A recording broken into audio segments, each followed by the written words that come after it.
Le Festival d'Annecy nous fait découvrir les dessins animés sous tous leurs aspects. C'est l'occasion de rencontrer des équipes d'animation comme celle de Vice Versa, d'aller voir des expos et de découvrir des dessins animés exotiques. Il y a aussi une espèce de Comic-Con, le MIFA, qui présente les prochains films d'animation à venir. Ça fait des années que j'entends parler du Festival d'Annecy et comme l'animation c'est ma passion, il fallait à tout prix que je fasse au moins une fois dans ma vie ce pèlerinage. Je ne sais pas si vous avez remarqué, mais je dessine un peu quoi. J'ai sauté le pas que depuis cette année car quand j'étais étudiante, je n'avais pas le temps ni l'énergie pour réussir à venir là-bas. Mon but c'était de découvrir ce festival pour savoir en quoi il est exceptionnel. Pour m'organiser, j'ai essayé d'être la plus en avance possible, surtout pour l'hébergement, donc j'ai choisi l'hôtel le moins cher et le plus accessible pour aller au festival. Je voulais à la base prendre une accréditation festival, mais comme le site demande un numéro d'entreprise alors que j'en ai pas, j'ai attendu le mois de mai pour acheter le pass grand public. Bon, au moins je l'ai eu à tarif réduit. Et aussi pour ne pas être paumé en allant sur le site, parce que les gens, il faut que vous compreniez le bordel que c'est de lire. Un dyslexique qui voit ça, c'est obligé qu'il meure. J'ai pas hésité à relancer le site par mail, ils ont répondu à ma demande, puis après j'ai payé mes billets de bus parce que bon, le train ça commence à devenir cher. D'ailleurs, anecdote, grâce à ce bus, j'ai rencontré Lélé. Et oui, moi j'ai eu de la chance, c'est pas vous. J'ai pris un max de bouffe possible et une bouilloire pour cuire mes nouilles, histoire de faire encore plus d'économies.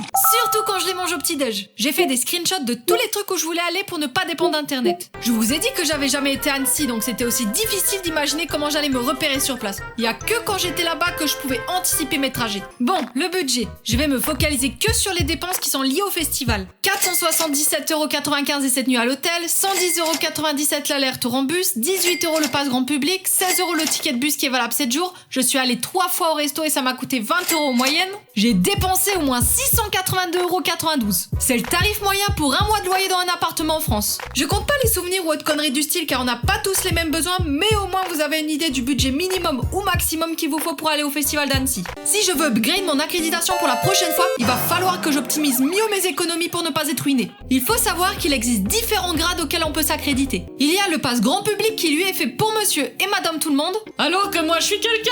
Celui étudiant pour les étudiants, surtout ceux en film d'animation et jeux vidéo. Et merde, la tactique de l'écolière ne marche plus. Les accréditations Festival, Festival Plus ainsi que MIFA sont faites pour les professionnels et les enseignants dans tout ce qui est art et audiovisuel. On peut aussi retrouver des acheteurs, des journalistes, des attachés de presse, des bénévoles et même leurs enfants. Je voulais le mettre dans le congélo, mais on m'a dit c'est pas halal, alors je l'ai gardé. J'ai appris plus tard qu'apparemment c'est possible pour tout le monde d'acheter l'accréditation du MIFA et il y a aussi des techniques de rap pour l'avoir à tarif réduit. Dans ce cas-là, soit il faut adhérer à une association sur les films d'animation ou alors faire du bénévolat pendant le festival. Traduction, travaillez et vous payerez moins cher. Si jamais votre profil est atypique, vous pouvez toujours essayer de contacter les organisateurs du festival pour leur parler de ce que vous faites. J'aurai pas de réduction, mais au moins, ils sauront que je suis une star.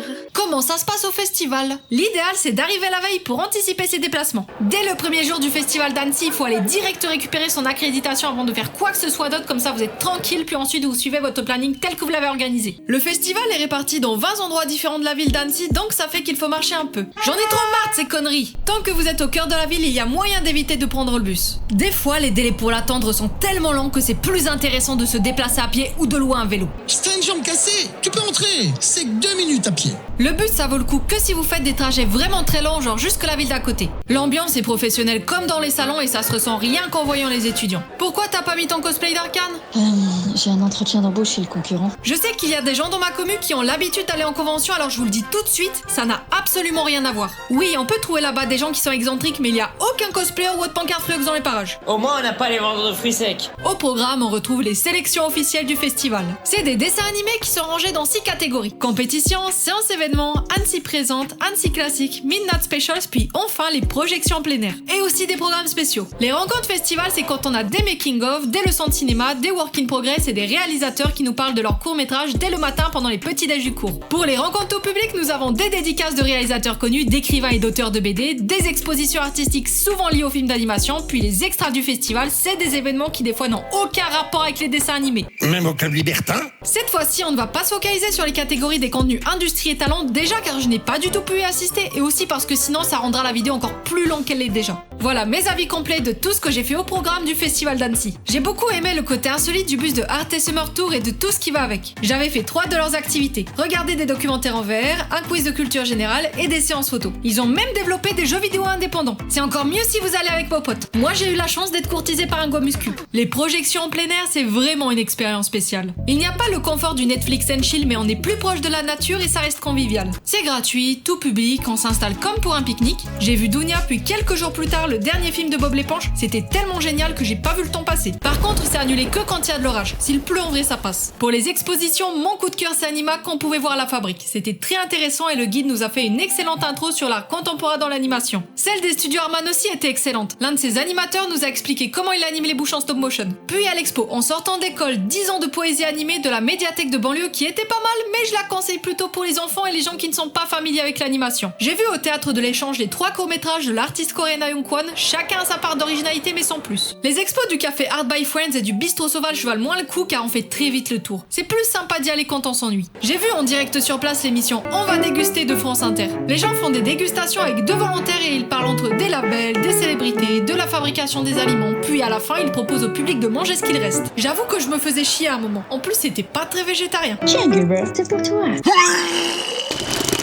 Venir aux séances de dédicace, c'est ce qu'il y a de plus simple à faire pour rencontrer des stars de l'animation, même s'il faut attendre. Quand elles ne sont pas assez connues, il y a moyen de discuter avec et quand elles sont célèbres, ça se fait à la chaîne. Les gens qui ont l'accréditation MIFA peuvent en rencontrer encore plus dans des soirées VIP ou autres, mais c'est possible de les trouver ailleurs. Par exemple, j'ai croisé 2 fois la dame qui a buzzé en faisant des cartoons avec un parapluie. J'ai vu des dessins animés en VR dans 2 autres endroits différents. Dans la salle de création, il y a vraiment l'embarras du choix et la plupart sont interactifs. Par contre, je déconseille ça aux gens qui sont sensibles à la VR. Perso, je me suis sentie tellement fatiguée que j'avais envie de gerber alors qu'il y a absolument rien qui se passe dans l'histoire. Je me suis barrée même si ça venait à peine de commencer. À la limite, je vous recommande celle sur Notre-Dame qu'on peut voir la turbine car c'est plus léger et on peut choisir la durée. Dans tous les cas, il faut réserver ses sessions sur place. J'ai été à l'événement La Différence Anime dans l'auditorium de Sénode. Il y avait plein de stands d'associations pour les personnes handicapées et l'une d'entre elles avait diffusé un court-métrage en stop motion pour parler des personnes à mobilité réduite. C'était très focalisé sur les handicaps visibles, mais ils sont au courant qu'il y en a des invisibles aussi. C'est l'ambiance idéale pour prendre une pause. Au petit-déj de cours, on a des réalisateurs indépendants de différents pays qui ont présenté leur court-métrage en nous parlant de leur parcours, leur démarche, leur processus créatif, etc.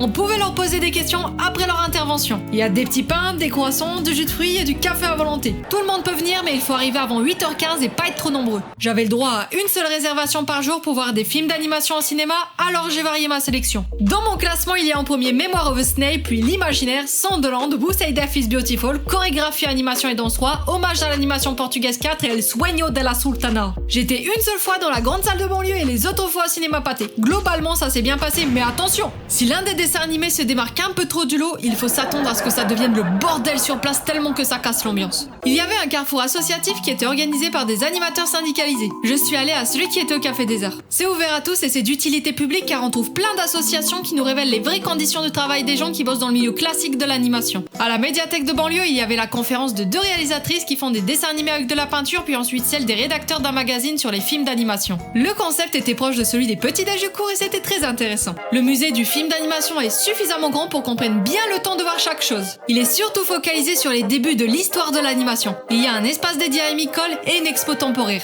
J'avais réservé une place pour faire l'atelier à la découverte de l'image animée pour les plus de 14 ans. Une fois arrivé, j'apprends qu'il n'y a pas de groupe d'âge, donc je me retrouve avec plein de gosses et en fait, on va juste construire des décors avec les moyens du bord. J'ai vu une vieille dame se barrer parce qu'elle était déçue. Moi, je m'en fous car je fais souvent de l'animation, alors autant les aider. Je leur crée un lapin, un sapin et j'ai fait la colo de 2 montgolfières. Je déconseille cette activité aux gens qui s'attendent à découvrir et faire réellement de l'animation, mais je la recommande pour les plus jeunes. Voilà comment je résume une journée type au Festival d'Annecy avec le pass grand public. D'abord, direction le petit déj du cours, après on fonce vers banlieue pour choper quelques dédicaces des dieux de l'animation, go à la salle de création pour réserver une place histoire de mater un dessin animé en VR, c'est l'heure de manger. On reprend la route soit pour encore avoir des dédicaces ou bien aller voir une expo quelque part. Puis demi-tour pour enfin visionner l'animation en réalité virtuelle. Allons voir ensuite le film qu'on a réservé en avance sur le site du festival. Et pour finir, dirigeons-nous vers le paquet avec notre dîner pour regarder 1 ou 2 projections en plein air avant de rentrer. Il y a des moments de creux quand on est dans les files d'attente, donc faut pas hésiter à prendre un truc sur lequel s'asseoir et de quoi s'occuper. J'avoue que j'avais peur de tomber dans une secte, mais en vrai j'ai rencontré tout type d'individus. Des étudiants, des bénévoles, des personnes ordinaires, etc.